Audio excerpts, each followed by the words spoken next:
la puerta de oro de la Amazonía y el corazón vivo de la Comuna Norte.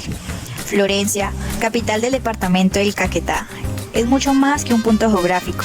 Es conocida como la puerta de oro de la Amazonía colombiana porque marca el inicio de esa vasca, mágica y biodiversa